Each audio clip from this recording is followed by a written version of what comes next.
On September 25th, 225, at around 5 a.m., a moment unfolded that no one expected. One quiet night turns into something bigger when Ukrainian drones lift off with a mission that would echo far beyond the border. Nothing explosive at first, nothing loud, just a feeling that something important is about to happen. And when the drones move toward their target, the question hanging over everyone is simple. Why here, and why now? That's where the story begins, and that's where everything starts to unfold. For years, tension between Ukraine and Russia kept building like a pressure that never found a release. Both sides watched each other, warned each other, and pushed each other until the line finally snapped.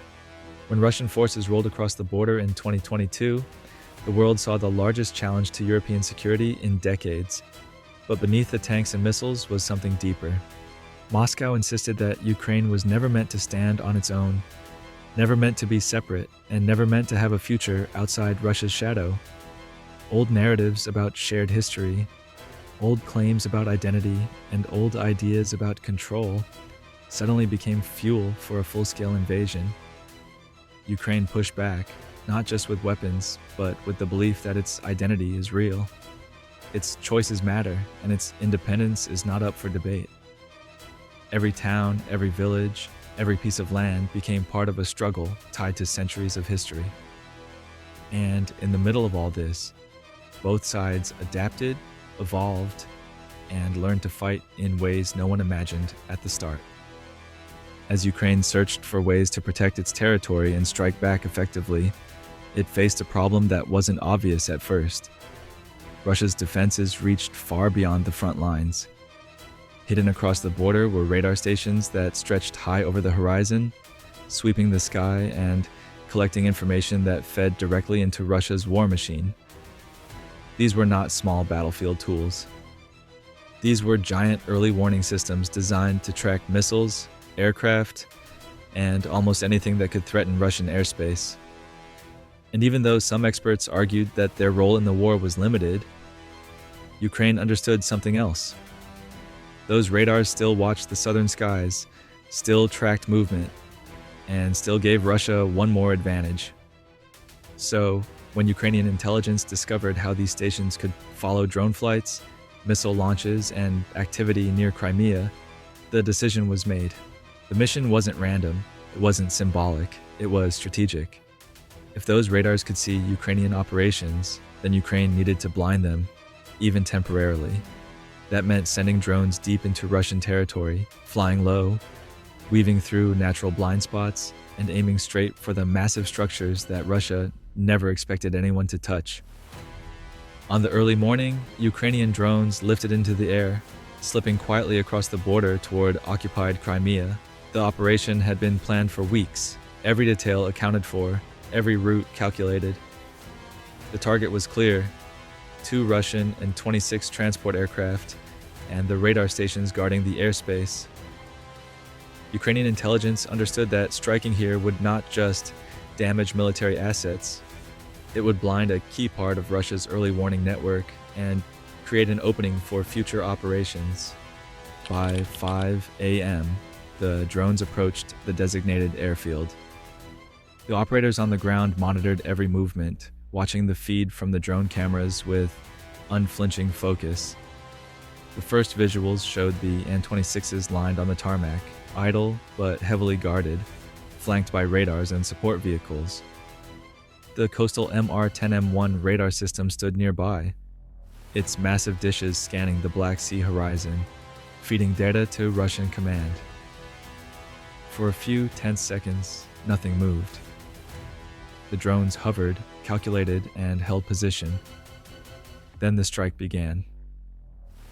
The drones released their payloads with precise timing. Explosions erupted almost simultaneously across the airfield. The first An-26 was engulfed in flames, its fuselage twisted as fire spread rapidly along the wings. Seconds later, the second transport aircraft was hit, shattering metal and sparking a cascade of secondary explosions. Smoke rose thick and black, climbing into the early morning light. mixing with the acrid smell of burning fuel. Footage captured by the drones showed the radar station exploding in a shower of sparks, antennas collapsing under the impact. Each strike was executed with precision, avoiding unnecessary collateral damage while achieving maximum effect on the military infrastructure. The scene shifted from fire to silence. The smoke lingered over the airfield, punctuated only by the crackling of burning equipment. Ukrainian operators watched the aftermath, confirming destruction before retreating the drones along the planned exit routes. The mission was over in minutes, yet the impact was immediate. 2 In-26 aircraft, capable of transporting troops and equipment, were no longer operational. Russia's early warning coverage along this sector of Crimea was severely degraded. The attack exposed vulnerabilities in a region that Moscow considered secure. As news of the strike spread, Russian military channels acknowledged the loss, though with sparse details. Moscow condemned the attack as a breach of its territory and promised appropriate response measures, highlighting a mix of outrage and strategic recalibration. Ukrainian authorities, in contrast, released statements celebrating the precision of the operation, describing it as part of a broader campaign to degrade high-value Russian assets on the peninsula. HUR and the Ghosts special unit were credited with executing the strike, reinforcing Ukraine's growing reputation for long-range, high-precision drone operations. International reactions were cautious but attentive. Analysts noted that the strike underscored Ukraine's ability to project power deep into occupied Crimea and to bypass Russian air defenses, which had been assumed nearly invulnerable. Western governments expressed concern about escalation, recognizing the strategic significance of targeting both aircraft and radar systems. Military commentators highlighted how such operations could alter the balance of intelligence collection, giving Ukrainian forces temporary advantage in planning future strikes or movements along the front lines. On the ground, the immediate effect on Russian forces was tangible. Personnel scrambled to secure remaining equipment, assess damage, and compensate for the sudden loss of operational aircraft. Commanders faced the dual challenge of defending remaining air assets while maintaining surveillance of Ukrainian activity along the Black Sea coast.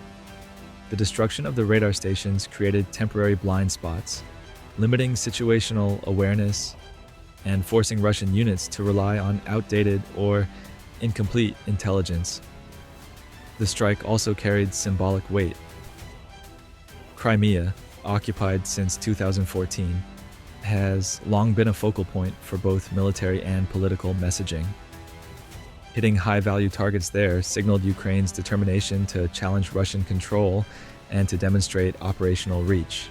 Analysts suggested that repeated drone operations in the region could undermine morale among Russian troops, force redistribution of defensive resources, and raise the cost of maintaining a secure perimeter. Looking at the broader implications, the attack highlighted the growing role of drone warfare in modern conflicts. Ukraine's ability to deploy long-range autonomous systems capable of precise strikes against fortified positions represented a shift in operational strategy. Russia's air defense network, while extensive, had proven vulnerable to small, agile aerial threats. The strike also illustrated the cumulative effect of targeted raids. Each successful operation weakened Russian command and control and reinforced Ukraine's tactical and psychological leverage. Geopolitically, the strike raised questions about escalation and deterrence. Targeting assets deep in occupied territory signals a willingness to conduct operations that extend beyond frontline engagements. While not a full-scale invasion of Russian-held territory, such raids test Moscow's ability to respond effectively without triggering a larger confrontation. Military analysts emphasize that continued drone campaigns could shape future negotiations, influence the deployment of forces, and affect Western support, particularly in terms of supplying advanced aerial systems to Kyiv. But that's not all. The human element remained central. Ukrainian operators executed the strike with precision, relying on intelligence, training, and discipline to avoid unnecessary harm. Meanwhile, Russian personnel on the ground faced sudden destruction and uncertainty, forced to assess their vulnerabilities and adjust under pressure. The incident demonstrated the interplay between technology, strategy, and human decision-making in modern warfare, showing how a small group of operators could achieve strategic impact far beyond their immediate presence. The strike on September 25th was more than destruction of aircraft and radars. It was a demonstration of strategy, timing, and capability. Ukrainian forces had sent a clear message. Even fortified positions in occupied territory were within reach. The operation highlighted vulnerabilities, tested defenses, and offered a glimpse into how modern conflicts unfold, where intelligence, drones, and careful planning can yield decisive results.